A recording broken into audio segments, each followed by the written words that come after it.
Hi, everyone. I'm excited to be here today to talk to you about some of the miracle stories that are happening right here in our own city, in our own state, every day. My name is Tony Kausha, and the title of our show is Tony's 50,000 Coincidence Miracles. Please note, this show is not about religion, and we're not trying to change anyone's religion, and we're not trying to get you to join any religion. It's just about miracle stories. I don't know of any religion on the planet that doesn't talk about miracles. That's why religions begin, because they have something that's telling them there's really a God. But we're not going to get into that. We're going to just talk about miracles and leave the decisions about all that up to you. So we don't care what religion you are. We just want to talk about miracles. If you are an atheist, I think you'll enjoy the program as well, although I can't guarantee you'll remain an atheist very long after you hear many convincing stories, coincidence kinds of stories about miracles. You can email me your own stories if you wish. We'll try to use all we can on the show. I can't guarantee we will, depending on volume and time, but you're welcome to send your stories on to us, and we will mention them when we can. You can send them to the following email address.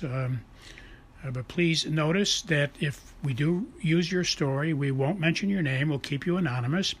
And we suggest that in your story, when you send it to us, don't use your correct name. That way anyone listening will not be able to figure out that it was you that sent the story in. The email address you can send your stories to is very easy to remember. It consists of 2 words and 3 numbers. The first word is Tony, spelled Tony, and the second word is and, spelled A-N-D, and the numbers are 777. So once again, the name is Tony and 777 at AOL.com. Well, let us begin. I'd like to clarify a couple of things this week. I hope you get a pencil and paper and have it handy. The first thing I'd like to clarify is the Bible is clear about it's wrong to put God to the test. And what that typically means is that we're asking God to do something to prove that he has the power, to prove that he is powerful. And it's obvious, the Bible says that's evil and wrong, and it's obvious because if you just look at nature, just look at the world, look at human beings, male and female species, human beings, God created them and how they function. They have 2 eyes, 2 ears, they can walk, they can talk. It's an amazing creation that just didn't just happen. Some wise, creative being created them. And then you look at the rest of the world, there are fish, there's trees, plants, animals, there's oxygen, there's gravity, there's stars in the heavens, there's a day, dawn at day, and there's a nighttime at day, the rotation of the planets, and the heavenly sun and the moon that gives us light, etc., etc. So there's evidence everywhere you look on the planet and in the universe. There's evidence that we have a all-powerful creative being, and we call him God. And we've learned a lot of things about him, but I don't think anybody knows everything about him. So to put him to the test, to test that he has power, is really kind of ridiculous. But it is okay to ask God to send us clues, send us some hints that he wants us to do things. There are times where we get inspired to do something, and we wonder if God is inspiring us or if we're just imagining these things. And the proof of this is we've had 10,000 saints over the last 2,000 years. You can Google that information, 10,000 saints, and read some of their life stories. And they asked God to help them be certain that they were doing his will. So that's okay. And I found 12 cases in the Bible, and I put them in my 2 books, where people did just that in the Bible. If you read Genesis chapter 24 or the book of Judges chapter 6, so those 2 books, book of Genesis 24, Judges chapter 6, you'll find cases where people did ask God to help them make sure that they were hearing God correctly. The next thing I'd like to share with you is that I attended a conference in August of the year 2022, and the attendees were preachers, ministers, evangelists, and we talked about things, the word inspired and the word ideas, And generally what we talked about is each of us gets about 100 ideas, we get 100 thoughts a day. They just keep popping into our head, and they're just thoughts. Put out the dog, take the dog for a walk, feed the fish, get ready for supper. Thoughts just enter into our mind. And the distinction is that since we're getting 100 thoughts a day, is we need to ask God when we're getting some of these thoughts, which ones are coming from Him. And the thoughts that come from God we call inspirations, because the word inspired is 2 words. It means incoming of the Spirit of God. So when you get an inspiration, that's a thought coming from God. And we ask God for ideas, because ideas, the Latin word for God is Deo.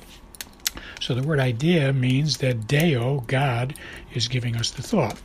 So when we're getting 100 thoughts a day, what's important for us to do is, and it'll produce coincidence miracles, is ask God to inspire us. Take a minute and say, God, please inspire me how I should do this, or where I should go, or what should I do today? I want to plan my week with you. I want to plan my vacation. Please give me ideas or inspirations about my vacation. So if we do that, if we specifically ask God to give us inspirations and ideas, that He will do that, and then we will be doing His will. So that's the distinction we're trying to make. Are we just following ideas that pop into our head, or are we doing what God is inspiring us and the ideas He's given us? And the way we know that is because we just asked Him. We said, please inspire us, please give us ideas and inspirations. And when we do that, when we ask God to do that, we can rest assured that the thoughts we're getting at that point are thoughts coming from Him. I think our first coincidence miracle today, which is something that happened to me, will prove the point I just made, that when we ask God for an inspiration, we ask God what to do, He does respond. And if we're not sure, if we don't feel certain that God is inspiring us to do that, then we need to ask Him to send us some kind of a inspiration or some clue or some evidence that we are really getting a message from Him. That's why I pointed out a minute ago, if you read the Bible, Genesis chapter 24 or Judges chapter 6, you'll see there are cases in the Bible where people did say to God, please help me make sure that I'm really hearing what I'm hearing and it's coming from you. Okay, so it's okay for you to do that. Please show me, God, some clue or some evidence that I'm really doing your will. Okay, so that's okay to do. And our first miracle today is something about that happened to me. I was planning my week, and when I planned my week, I asked God to inspire me, and He did inspire me to, on a particular day, go to the beach, bring 4 books with me. Specifically, He said, inspired me, bring 4 books, go to a certain beach, and on a certain day. So I did go on that day. When I got to the beach that He inspired me to go to, as I entered the entrance, I asked God where to start, passing out cards and talking about our books and talking about our radio shows and the lectures and things that I've done, so that people can go to our website and use whatever they want on the website. So I asked, should I go left or right? I got inspired to go right, so I went right. I asked who to pass the cards out to. I asked for an inspiration. I got inspired to go to a certain man. There was one blanket there and one man, and I handed him a card, and I started talking to him about it, telling I wrote 2 books, etc. And he said he was amazed that I just approached him. He said he was just sitting there by himself, complaining to himself, because he always comes to the beach with a book, and he always comes to the beach and reads while he's at the beach. He's been doing this for years, and he realized that he forgot to bring a book today, and he was just complaining to himself like 5 seconds before I arrived. And that was pretty amazing for him, but what he doesn't know is pretty amazing for me as well, because what this pointed out was God did in fact tell me to come to the beach on this particular day. God did inspire me to come and turn right, and He did inspire me to hand a card to this particular gentleman on a blanket at the beach. And all of that is proof that God had inspired me when I was planning out my week, and I was inspired to come to the beach on this day, because I was inspired to bring 4 books. And when I was inspired to bring them, I was inspired that if somebody said to me, how do I get a book, or can I get a book from you? If they ask those kinds of questions, that I would give them a book for free. I don't sell books at the beach, I mean, obviously, because there's no soliciting allowed, and if I was selling books at the beach, I'd have a business I'd have a business there at the beach, so that's not allowed. So I give them away when I bring them to the beach, and if people ask. In this particular case, and I hope you're getting the point, that God had set it all up perfectly, that I would meet this certain person and have 4 books available, and he would have forgotten. I guess God caused him to forget. And the joy for me is he's going to be reading my book now at the beach. So that's my little humor for today, but I wanted to give you evidence of what I just said earlier about it's wrong to test God. It's wrong to ask God to work magical tricks, because God's power and his ability is obvious in creation. But it's okay to ask God what to do and to inspire you with ideas and to show you clues and evidence that you are doing his will.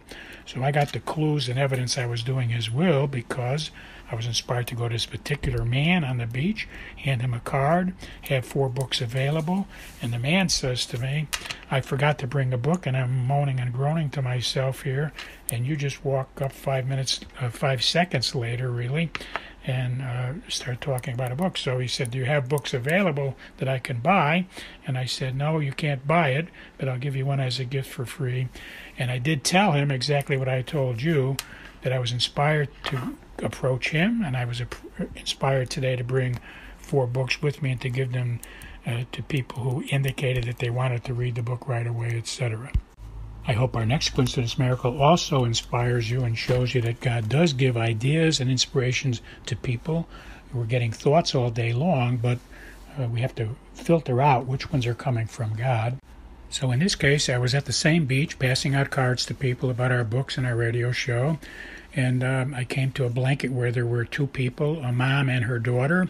Her daughter was college age, and when I pass out cards, talk about my books and the radio show, I always ask people if they have miracle stories they can share with me. And these 2 people were very happy to share one because they just experienced one in the last year that was flabbergasting for them.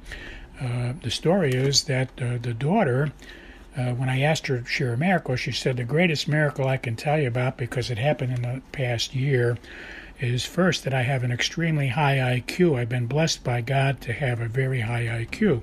And when I was applying for colleges last year, I applied to several colleges that I wanted to be admitted to, but there was one favorite college I wanted to be admitted to, and we didn't have the funds to afford the college tuition, but I was inspired. I prayed, my parents and I prayed about what to do about it, and we were both inspired to send the application to that college and try to get in, and if God wanted us to get in, he would send us a clue that he would make it all possible.